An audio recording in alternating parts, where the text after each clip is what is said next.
Reconnective Healing practitioner, I'm often asked whether Reconnective Healing also works for, back pains or shoulder problems or depressions or panic attacks or, you name it, just any specific problem. And the answer is always the same. Well, Reconnective Healing basically works with no matter what. However, the outcome is never determined by a problem disappearing or a specific outcome that we had in mind occurring, but basically it's always determined by what is most appropriate for you at this given moment. Now, you're not the deciding factor, I'm not the deciding factor. You may feel that in this very moment, the only really positive thing that could happen to you is if you were finally and forever freed from your dilapidating knee pain.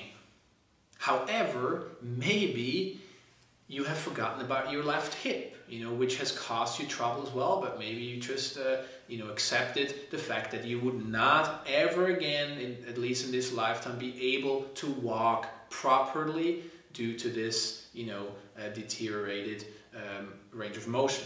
And suddenly, the knee or the hip is better. Well, guess what? It was also healing. It was maybe not what he had in mind. So healing basically is not determined by the disappearance of a specific problem. It is not determined by what you feel is appropriate for you in this very moment. It is always determined by what is really most appropriate for you in this given moment. And sometimes that is what you expect, and sometimes it's not what you expect. Healing is, however, also not just symptoms, physical symptoms disappearing.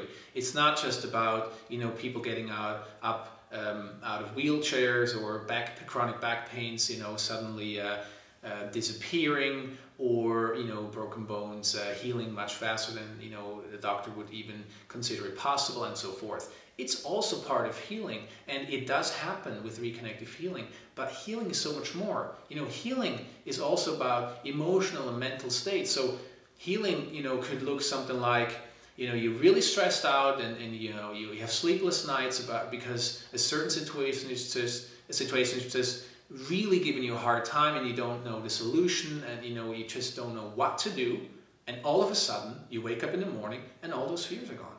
Well, this was healing, right? Or you're having a lot of problems in your relationship, and you really feel that you don't know what to do, and you're a little scared to leave the relationship. On the other hand, you're also not satisfied to stay, and so you have this internal conflict, and you just don't know how to deal with it. Well, what if suddenly you find your girlfriend or wife breaking up with you? Yeah, no, maybe it was like the pretty healing that we all like to hear, but it's a form of healing.